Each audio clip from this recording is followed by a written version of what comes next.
भगवान शिव प्रसन्न हो गए, बोले देखो देवी पार्वती मेरा बात को मान करके राम राम बोल करके, तो भगवान शिव क्या किए, भरी सभा में बड़े बड़े ऋषि मुनि बैठे हैं और उनके बीच में शिव जी पार्वती को गोदी में बैठाए और धीरे धीरे अपनी देह में मिला दिए। माने आधा भाग शिव और आधा भाग पार्वती। शिव जी के नया अवतार हुआ अर्धनारीश्वर। बोले अर्धनारीश्वर भगवान की जय। अर्धनारीश्वर समझ आते, आधा शिव आधा पार्वती। दाएं पैर शिव जी का है और बाएं पैर पार्वती का है। दाएं पैर में बाघ का चमड़ा है और बाएं पैर में पार्वती माता की साड़ी है। दाएं हाथ शिव जी का है जिसमें सर्प है, डमरू है, त्रिशूल है, और बाएं हाथ पार्वती का है इसमें मेहंदी है, चूड़ी है। बाएं पेट दाएं पेट, बाएं छाती दाएं छाती, बाएं पीठ दाएं पीठ, मस्तक। बाएं आंख पार्वती का है जिसमें काजल है, दाएं आंख शिव जी का है। बाएं कान पार्वती का है जिसमें सोने की कुंडल है, दाएं कान शिव जी का है जिसमें बिच्छू लटका हुआ है। बाएं नाक दाएं नाक, होठ में आधा होठ पार्वती का है इसमें लाल और आधा होठ शिव जी का है। माथा में आधा माथा पार्वती का है जिसमें सिंदूर लगा हुआ है और आधा ललाट शिव जी का है जिसमें त्रिपुंड है। शिव जी का तिलक ऐसे होता है, ऐसे लेटा हुआ तिलक, और वैष्णव का तिलक ऐसे होता है सीधा खड़े। और बाल, बाएं जो बाल है लंबे लंबे पार्वती माता का लंबे लंबे बाल, और दाएं बाल जो होते हैं दाएं हिस्सा का वो लंबे लंबे जटा है। शिव और पार्वती आधा पुरुष आधा स्त्री, ये रूप भगवान समाज में क्यों दिखाया है? वो भी भरी सभा में। ये राम भक्ति का प्रभाव है। जो कोई भी स्त्री पुरुष के बिना आधा होता है और कोई भी पुरुष स्त्री का बिना भी आधा होता है। इसलिए हमारा सनातन धर्म के विवाह प्रक्रिया के द्वारा वो आधा आधा शरीर को एक कर दिया जाता है। समझ गए? ये शास्त्रों का नियम है। पुरुष स्त्री एक दूसरे के पूरक है। सीताराम, राधा कृष्ण, लक्ष्मी नारायण, उमा महेश, समझ गए? ब्रह्मा ब्रह्माणी, इंद्र इंद्राणी, सब पूरा शास्त्र में। तो इस प्रकार नामकरण हुआ राम जी का। अब वशिष्ठ जी बोले देखो ये जो कैकेयी नंदन है इनका नाम लेने से व्यक्ति धन धान्य में भर जाएगा। कितना भी गरीब हो, दरिद्रता हो, दरिद्रता चला जाएगा। व्यक्ति धन धान्य में भरेगा, ज्ञान भक्ति में भी भरेगा। इसलिए इनका नाम होगा भरत। नामकरण रखा गया भरत।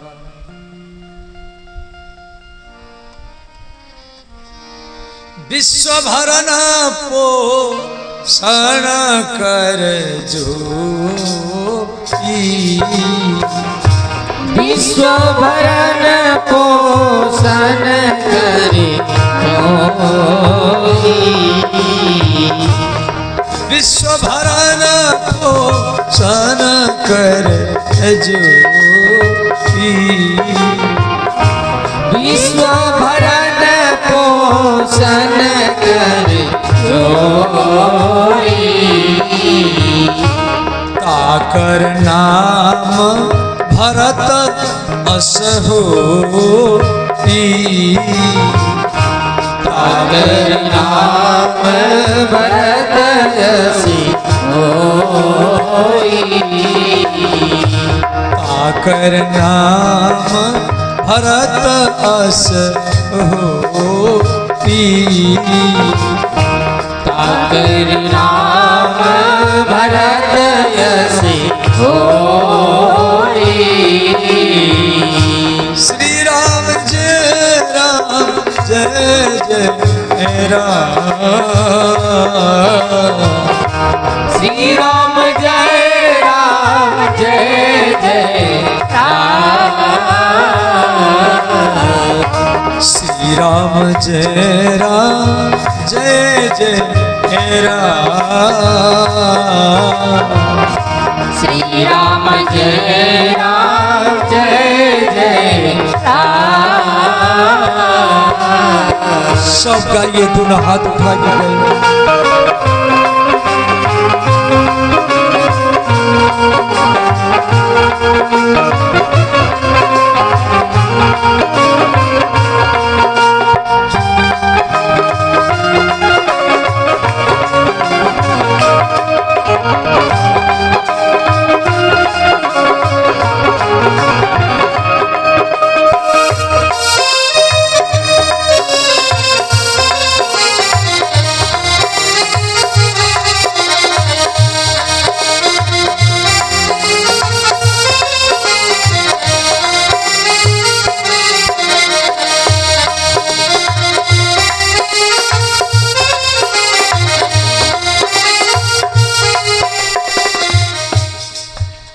इनका नाम होगा शत्रुघ्न।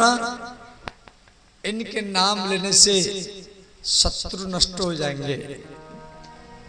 बाहर का शत्रु और भीतर का शत्रु। शत्रु भी दो प्रकार के होते हैं। बाहर का शत्रु कौन है? जैसे जिससे आपका लड़ाई झगड़ा होता है वो बाहर का शत्रु हो गया।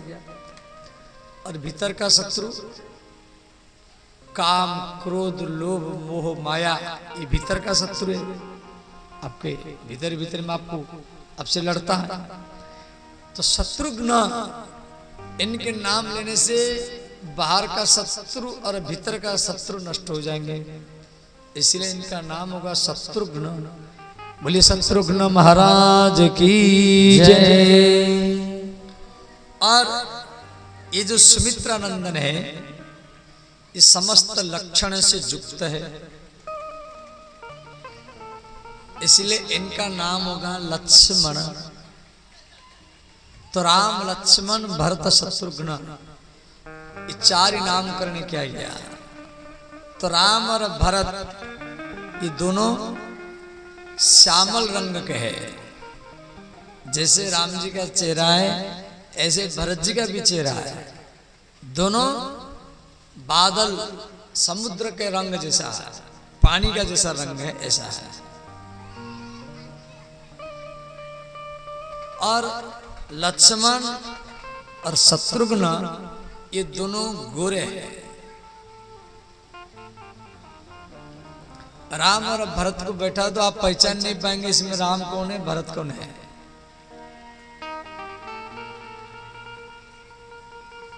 नामकरण हो गया। अब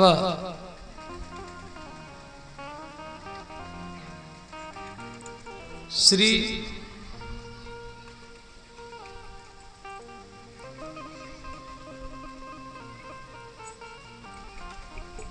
माता कौशल्या राम जी को नवाती है। छोटे छोटे बच्चों को नवाने में, स्नान कराने में अच्छा लगता है। एक बार जननी अन्न बाए, करी श्रृंगार पलन पौढ़ाए। तो माँ कौशल्या राम जी का श्रृंगार किया। चरण में